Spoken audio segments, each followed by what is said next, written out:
Bienvenidos sean todos a un nuevo video de IEI High School con un nuevo video de ingeniería. Esta vez cubriremos la ley de conservación de la masa, así como sus orígenes, aplicaciones y conceptos pertinentes para desarrollar una perspectiva cuantitativa para la solución de problemas y poder contextualizar la información en términos de leyes físicas. In this lesson, we will primarily be focusing on introducing the law of mass conservation as a physical law that can be used to describe steady-state and transient systems, to develop a framework for solutions involving transfer of matter. In addition, we will be learning on how to contextualize information and applying a theoretical equation to a problem to figure out a working framework for developing solutions. But first, let's jump in with some of the latest news in engineering and technology. Emmanuel Martinez Villanueva is a Mexican engineering student at the University of Alberta who recently developed a design solution to create a state-of-the-art face mask to combat the spread of COVID-19 and help frontline health workers. Emmanuel worked with Professor Rachid Ahmad in collaboration with the University of Alberta to develop a snorkel-like mask that would provide a valuable piece of equipment for frontline workers to combat the spread of COVID-19. The design consists of an airlock mask that is supplied by a respirator fan and an air purifier that provides a steady supply of clean air for health workers to breathe. According to Mr. Martinez, this mask was designed after analyzing the shortcomings of conventional face masks used in Italy and Spain during the early stages of the pandemic, as well as the recent passing of his mother in his native Mexico. Inspired by the helmets featuring the Halo video game series, this new face mask has already a prototype working in August 2020, but it was further improved to grant a clean and safe breathing space for frontline workers to reduce the risk of contracting COVID-19. A partnership was also made with a manufacturing company to begin mass production of this new product, which hopefully aims to save millions of lives. Truly a shining example to follow. Now, let's begin with some of the pertinent questions you guys might be asking for this video. Please remember that it doesn't matter if you do not know how much about the subject because I am here to help. What is the law of mass conservation? Where does it come from? What is an engineering system? What types are there? What types of problems can be approached using conservation of mass? How can we use conservation of mass to visualize quantities? Is the law of mass conservation applicable to other areas of study? Do you have any of these questions? Do not worry, we will cover them right now. Are you ready? Let's start. What is the law of mass conservation and where does it come from? Generally speaking, the law of conservation of mass states that matter can either be created or destroyed, it can only change form. This statement, although well known, first originated in 1789 after Antoine Lavoisier's discovery of the mass behavior in chemical reactions. Through experimentation, Lavoisier discovered that mass did not change between the reactants and products of any given chemical reaction within a closed system, thus indicating that the initial mass still remained within the system, either as a product or as excess. This finding was big enough to transform the landscape of science as known by then and form the basis for modern thermodynamics. In this sense, conservation of mass is a statement of the permanence of matter and can be used as a fundamental basis for thermodynamic studies. As we said earlier, Mr. Lavoisier discovered this from his findings on experimentation regarding chemical reactions and the mass between the reactants and the products. What is an engineering system? What types are there? Before continuing, it is important to understand what a system means in engineering terms and how the idea of a system is used to tackle problems, including the ones with conservation of mass involved. In general terms, a system can be described as a place in space that is bounded by a physical barrier.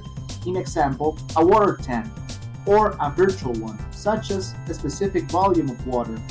This system can either be bounded by a control surface, which is a two-dimensional plane, or a control volume, a three-dimensional volume, which dictates the flow of energy, matter, momentum, etc. In a sense, the system is the region of space defined by a control surface or volume. Engineering systems can generally be split into four categories. Open system, where mass flows freely in and out of the system. In example, a water pipe, a fan, or a turbine. Closed systems, mass is constrained to limit mass flow with no mass transfer. In example, a boiling pot or a water container. Steady-state systems, a system whose properties are constant with time. In example, water flow or wind tunnels. Transient system, system properties do change with time and accumulation is present. For example, water tanks and reservoirs. For the purposes of today's lesson, we will be focusing on open systems, both steady-state and transient. What types of problems can be approached using conservation of mass? If we stick by the definition, conservation of mass can be defined as dmdt equals accumulation equals mass in minus mass out plus generation minus consumption. In this equation over here, dmdt, our differential element, is the rate of change of mass within the system. I is the mass entering the system. O is the mass leaving the system. G is the mass generated and C is the mass consumed or subtracted from the system. In the case of transient systems, our differential component will equal a non-zero value because transient systems do change over time. However, in the case of a steady-state system where no accumulation occurs, our equation becomes in equals out, and our differential element becomes zero, which is our accumulation. Generally speaking, the law of conservation of mass can be simplified in its most basic terms as mass flowing in equals mass flowing out with no accumulation.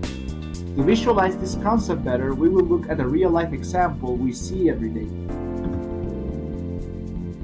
How can we use conservation of mass to visualize quantities? To answer this question, let's consider the following example. Most houses are equipped with a water supply network that provides water flow for sinks, showers, and water hoses. Let's imagine and visualize our kitchen sink and define it as our system. As we can see, the sink itself has only one inlet and one outlet. Thus, we only have one flow entering and one flow leaving our control volume. Now, we will apply conservation of mass to prove that this is indeed an open, steady-state system. For the purposes of this example, we will assume that the density of water is a constant of 1,000 kilograms per meter cubed or 1 gram per centimeter cubed. Our inlet flow velocity will be 5 meters per second and our pipe radius will be 2.5 centimeters. We observe the flows in and out of the system. Let's apply the general formula we learned. dm by dt equals in minus out plus generation minus consumption. And let's solve for each component. Our differential component is equal to 0 because the sink is not accumulating any water. It only lets it flow. The story will be different if this was a tank or container of some sort. Same goes with our accumulation. Because no water is being consumed directly from within our system, our C component is also 0. This leaves us with in equals out and our differential element being 0, which we can rewrite appropriately for this context as mass flow rate in equals mass flow rate out. This means that the mass flow rate of the water must remain the same in the inlet and the outlet. It is important to remember that because this is an open system, we must talk in terms of mass flow rates in kilograms per second rather than just kilograms. Our inlet must be in terms of kilograms per second. Thus, we can use dimensional analysis to get there. If you are unfamiliar with dimensional analysis, feel free to take a look at IEI High School's physics course. We have our density of 1,000 kilograms per meter cubed, and we first multiply by our flow velocity of 5 meters per second, so we get 5,000 kilograms per meter squared seconds. Then, we must get rid of our meters squared in the denominator by multiplying the cross-sectional area of our inlet, in this case, the area of the pipe. To find our area, we just calculate it by using the circle area formula pi r squared. Thus, we get an inlet area of 0.00196 meters squared. We complete the multiplication to get a mass flow rate of 9.81 kilograms per second. We can use this information to substitute it into mass flow rate in equals mass flow rate out to find information about the outlet. Even if we were missing the dimensions or velocity of the outlet, we can calculate it by solving the equation. Hopefully this helped you to visualize thinking in terms of systems, defining the boundaries, considering flow in and flow out of the system, accumulating the base equation based on assumptions, and solving for pertinent information using common sense and dimensional analysis.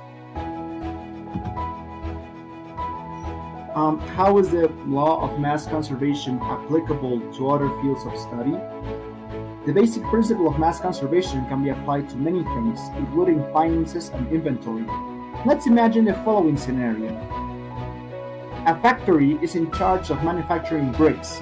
This factory needs a steady supply of water and clay in order to constantly produce bricks.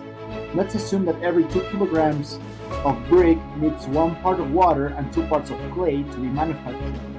In this sense, we can picture the system of the factory to have 2 inlets, one of water and one of clay, and 1 outlet, which are our bricks leaving the factory. In this scenario, the brick factory wants to ship 11 kilograms of bricks, and they need to manage clay and water resources for this objective. We can then apply our general formula, dmdt equals in minus out plus generation minus consumption. As we can see, our consumption can be interpreted as a total output of brick out of the factory, in this case 11 kilograms. Based on the proportion of water and clay we're given, we can estimate that we are going to need to manufacture at least 12 kilograms of bricks using 4 kilograms of water and 8 kilograms of clay, which are our 2 inlets. We solve for the equation, and we end up with an accumulation of 1 kilogram, which is the mass of the bricks that are staying in the factory. This same logic can be applied to finances using money or any other field where information is quantitative and can be approximated as an open system. Now it is your turn to try and apply the lessons we learned today. Today's practice will require the following materials: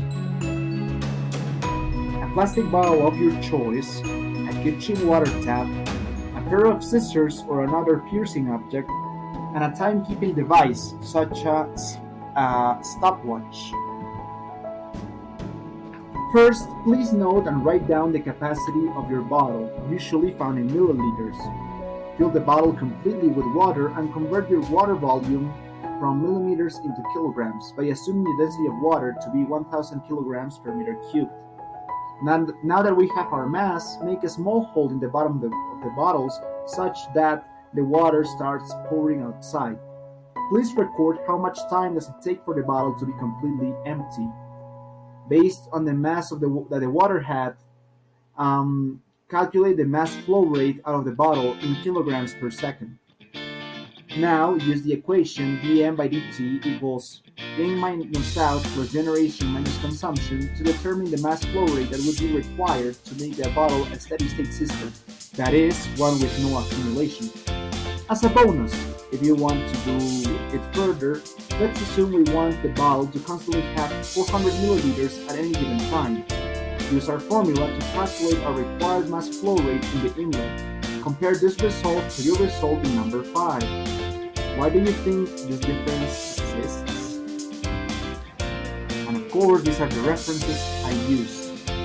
Muchas gracias a todo el equipo de IEI High School por permitirme realizar este video. Espero que haya sido útil para ustedes y que hayan aprendido algo nuevo el día de hoy. Nos vemos a la siguiente con un nuevo video de ingeniería donde continuaremos explorando las diferentes cosas que tiene para ofrecer este camino profesional. Y hasta entonces, muchas gracias, nos vemos después. Adiós.